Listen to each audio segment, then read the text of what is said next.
नमस्कार दोस्तों, स्वागत है आपका फिर से एक नए वीडियो में। तो दोस्तों बीएसएनएल थर्ड पीआरसी लागू होने वाली है और इस पर मैं लगातार वीडियोस भी बना रहा हूं। जो भी अपडेट आती है मैं वीडियो बनाकर जरूर लेकर आता हूं और वीडियो के लास्ट में एक ही चीज बोलता हूं कि भाई साहब अगर कोई डाउट क्वेश्चन वगैरह हो तो कमेंट बॉक्स में कमेंट करना, ठीक है। तो ऐसे में क्या है, आप कमेंट करते हो और बहुत सारी कमेंट्स आती है मुझे और उस पर मैं जवाब देने की पूरी कोशिश करता हूँ। आप लोग बोलते हो कि आप डायरेक्ट जवाब नहीं देते, मैं डायरेक्ट जवाब नहीं देता हूँ सर। यहाँ पे मुझे क्या है कि इतना टाइम नहीं रहता है, मैं अदर काम वगैरह भी करता हूँ और साथ में मैं बीएसएनएल की जो लेटेस्ट अपडेट है वो भी आपको देता हूँ, ठीक है।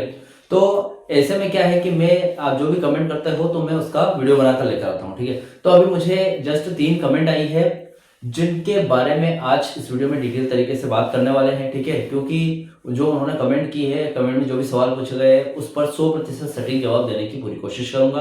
तो लाइट चली गई है तो थोड़ा सा बैकग्राउंड में डार्कनेस लगे तो थोड़ा सा एडजस्ट कीजिएगा, ठीक है। तो चलिए सबसे पहले कमेंट देख लेते हैं क्या कमेंट है। यहाँ पर पहला कमेंट है मुस्तफा सैयद जी ने पूछा है यहाँ पर, मेरे भाई एक बात आपसे पूछना चाहता हूं कि थर्ड पीआरसी में 119.5% फिटमेंट मर्ज हो रहा है। 2017 के टाइम पे जो इफेक्टिव डेट थी उसी के टाइम पे 2017 के टाइम पे जो फिटमेंट मर्ज होगा वो 119.5% मर्ज होगा। लेकिन देखिए यहाँ पर बात ये आती है कि आपको पता है थर्ड पीआरसी लागू होने की इफेक्टिव डेट 2017 है, 2007 से 2017 के बीच में थी, यानी कि 10 साल। 2017 में अगर हो जाती तो उसके 10 साल बाद यानी कि 2027 में फोर्थ पीआरसी लागू हो जाती, उसकी इफेक्टिव डेट आ जाएगी, है कि नहीं। लेकिन थर्ड पीआरसी की अभी थर्ड पीआरसी 2017 में लागू नहीं हुई है, यानी कि 2026 आ गया है, 9 साल ऊपर हो गए हैं, ठीक है। और थर्ड पीआरसी अभी भी लागू नहीं हुआ है और लागू होते होते अगर चलो ठीक है 2026 में अगर थर्ड पीआरसी लागू हो जाती है तो यानी कि जस्ट 1 साल बाद 2027 में फोर्थ पीआरसी की इफेक्टिव डेट आ गई। तो यहाँ पर वो पूछ रहे हैं कि बताए कि फोर्थ पीआरसी में कितना परसेंट ये जो आईडीए जुड़ेगा, क्योंकि थर्ड पीआरसी में तो जो आईडीए है वो आपका 119.5% 2007 से 2017 तक का जुड़ेगा, लेकिन फोर्थ पीआरसी में कितना जुड़ेगा। तो भाई साहब ये कमेंट बहुत ही यूनिक है, क्योंकि ऐसा कोई नहीं पूछता है, फोर्थ पीआरसी के बारे में कोई भी नहीं पूछता है। जैसे कि अगर मैं बता देता हूँ, इनकेस अगर मैंने बोल दिया फोर्थ पीआरसी के बारे में वीडियो में, तो बहुत सारे ऐसे मुझे नेगेटिव कमेंट आ जाते हैं कि भाई साहब पहले थर्ड पीआरसी तो लागू हो जाने दो फिर फोर्थ पीआरसी की बात करना, है कि नहीं। तो इस स्थिति में क्या है कि यहाँ पर आप पूछ रहे हैं, बहुत ही यूनिक कमेंट है, देखा जाए तो इसका जवाब देने की पूरी कोशिश करूंगा मैं वीडियो में। उसके बाद यहाँ पर दूसरा कमेंट है जो भारत लोधे जी का है। उन्होंने एनी 11 बेसिक पेंशन 13,785 रुपए then what will be fixation मांगी है उन्होंने, कि भाई साहब मेरी एनी 11 कैटेगरी से हूँ और बेसिक पेंशन 13,785, भले वो है या फिर उनके दोस्त हैं, जो भी उन्होंने कमेंट किया है उसका जवाब देने की पूरी कोशिश करूंगा, ठीक है। उसके बाद एक और कमेंट है, राकेश प्रसाद जी का कमेंट है, सर मैं रिटायर हुआ हूं तो मेरा बेसिक पेंशन कितना होगा। जब मैं रिटायर हुआ था तो बेसिक था 22,430 रुपए, ठीक है। और प्लीज कैलकुलेट करके वीडियो बनाइए। तो उन्होंने बेसिक पेंशन मांगा है, उन्होंने अपना बेसिक बताया है 22,430। अब कैलकुलेट करके मेरे को ये बताना है कि बेसिक पेंशन कितना होगा, ठीक है। तो तीनों जो कमेंट किए गए हैं उस पर सटीक जवाब देने की पूरी कोशिश करूंगा, ठीक है। तो भाई साहब सबसे पहले तो आप चैनल पर नए तो सब्सक्राइब कर लेना। मेरा नाम सुनील विश्वकर्मा। जानकारी यूजफुल लगे तो एक लाइक करके जरूर जाना, ठीक है दोस्तों। तो चलिए दोस्तों बढ़ाते हैं वीडियो को आगे। तो दोस्तों देखिए यहाँ पर जो भी अपडेट है वो मैं पूरी सटीक तरीके से देने की पूरी कोशिश करूंगा, ठीक है। देखिए पहले तो सब्सक्राइबर्स के सवालों के जवाब दे देता हूं। पहला सवाल जैसा आपने पूछा था, थर्ड पीआरसी में 119.5% होगा तो फोर्थ पीआरसी में कितना गिना जाएगा, यानी कि कितना परसेंट आईडीए उसमें मर्ज होगा, ठीक है। क्योंकि देखिए फोर्थ पीआरसी 2027 में आने वाली है, इफेक्टिव डेट तो वही है ना। चलो ठीक है, थर्ड पीआरसी अभी लागू नहीं हुआ लेकिन उसको हम चेंज नहीं कर सकते, इफेक्टिव डेट फोर्थ पीआरसी की वही रहेगी 2027, ठीक है। देखिए जवाब ये है भाई साहब कि ये थोड़ा सा समझने वाला विषय है। जैसे कि 119.5% असल में वो आईडीए है, महंगाई भत्ता है, जिसे बेसिक पे में मर्ज किया जाता है, उसके बाद आपका नया वेतन लागू होता है, ठीक है। अब कैलकुलेशन की बात करूं, गणितीय भाषा में समझते हैं इसको। थर्ड पीआरसी के बाद आपकी एक नई बेसिक पे बनेगी, ठीक है। फोर्थ पीआरसी जब भी भविष्य में आएगा, यानी कि 10 साल में आना चाहिए। 2017 से 2027 में 10 साल पूरे हो जाते हैं एक हिसाब से देखा जाए तो यहाँ पर इफेक्टिव डेट यही रहेगी, ठीक है। जैसे कि थर्ड पीआरसी को 2017 में लागू होना था, इफेक्टिव डेट 2017 थी, लेकिन लागू होगा अब 2026 में, 9 साल के बाद। वो भले किसी भी कारणवश नहीं हुआ हो और अभी होगा, ठीक है। ऐसे ही 2027 जो है वो उसमें इफेक्टिव डेट है, जो था फोर्थ पीआरसी की इफेक्टिव डेट 2027 है। अब 2027 में भले बीएसएनएल की अच्छी कंडीशन ना हो, क्योंकि थर्ड पीआरसी तो एक साल पहले लागू हुआ ना 2026 में, तो जो बीएसएनएल की कंडीशन इतनी अच्छी नहीं होगी उस टाइम 2027 में जब फोर्थ पीआरसी का इफेक्टिव डेट रहेगा, उस टाइम इतनी अच्छी नहीं होगी उसकी कंडीशन बीएसएनएल की कि भाई साहब वो hand to hand fourth PRC भी लागू कर दे थर्ड पीआरसी के साथ, ठीक है। तो इसलिए हो सकता है 5 से 7 साल लेट हो जाए वापिस से, ठीक है। तो यह अलग बात है।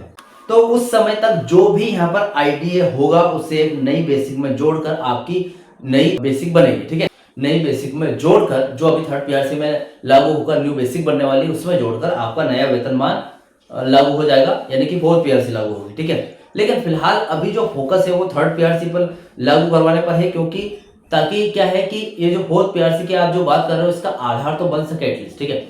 और जैसे कि आपने आईडीए परसेंट की बात की है, तो पहले थर्ड पीआरसी का 119.5% मर्ज करके न्यू बेसिक पे तैयार होगा, एरियर मिलेगा, पेंशन रिवाइज होगा, तो बहुत सारी चीजें हैं, ये सब हो जाएगा।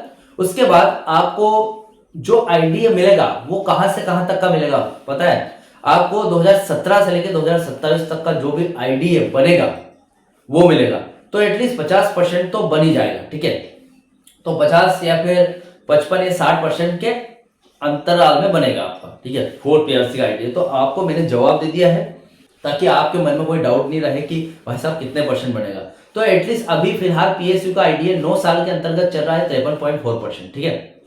अदर पीएसयू का जिनका थर्ड पीआरसी पहले 2017 में लागू हो चुका था 53.4% चल रहा है, तो एटलीस्ट ये मान के चलिए कि 2027 तक ये जो आईडी है ये बढ़कर 60% होने की उम्मीद है। तो 60% तक आपको आईडीए मिलेगा, और सरकार की तरफ से हो सकता है 14 या 15 या फिर 20% तक अगर आईडीए दे दे तो ये जो आईडीए है 80% आपको हो जाएगा फोर्थ पीआरसी के इफेक्टिव डेट के साथ, ठीक है।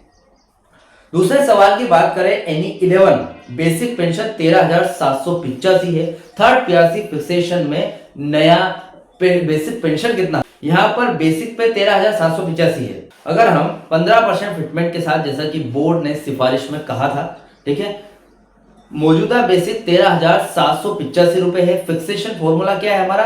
बेसिक प्लस जो फिक्सेशन फॉर्मूला है यहां पर बेसिक प्लस यहां पर जो आईडीए है, ठीक है, वो भले 119.5% हम लगाएंगे तो भी चलेगा, ठीक है। फिर प्लस फिटमेंट जो कि सिफारिशें की गई है 15% की, ठीक है। तो ये लगेगा, ये हमारा फॉर्मूला है, इसी फॉर्मूले से आपकी बेसिक तैयार हो जाएगी, ठीक है। अब ये फॉर्मूले से अगर आप अपनी बेसिक रख के तैयार करेंगे, आपको बेसिक रख देता हूं, आप खुद कैलकुलेट कर लेना, ठीक है। जैसे कि आपकी बेसिक है 13,785 रुपए, ठीक है। इसमें हम 119.5% आईडीए मर्ज कर देंगे, तो इसका 119.5% अप्रोक्सीमेटली 15,000 के करीब होगा, ठीक है। ये 15,000 बन गया। फिटमेंट अगर लगाएंगे तो इन दोनों को जोड़ने के बाद 28-29,000 का मतलब बनेगा, ठीक है, 28,000 के समथिंग बनेगा। तो इसका 15% कितना होगा? समथिंग जोड़ के चले तो ये जो 15% के समथिंग आप 3,800 रुपये जोड़ सकते हैं इसमें। मैंने जो दोस्तों यहाँ पर मैं डायरेक्ट नहीं जोड़ रहा हूँ, ठीक है, मैं कोई कैलकुलेशन नहीं कर रहा हूँ, डायरेक्ट बोल रहा हूँ आपसे कि अनुमानित आपकी सैलरी यहाँ पर हो सकता है न्यू बेसिक पेंशन, ये न्यू बेसिक है अभी, ठीक है, अभी पेंशन नहीं है, तो ये बन सकता है अप्रोक्सीमेटली 30,000 से लेके 34,000 के करीब बन रहा है, ठीक है। अभी हम पेंशन की बात करें तो 34,000 का आधा कर दो आप तो 17,500 के करीब, ठीक है, आपकी न्यू बेसिक पेंशन बन सकती है, ठीक है। यानी कि अगर आपकी ये बेसिक सैलरी थी, ठीक है,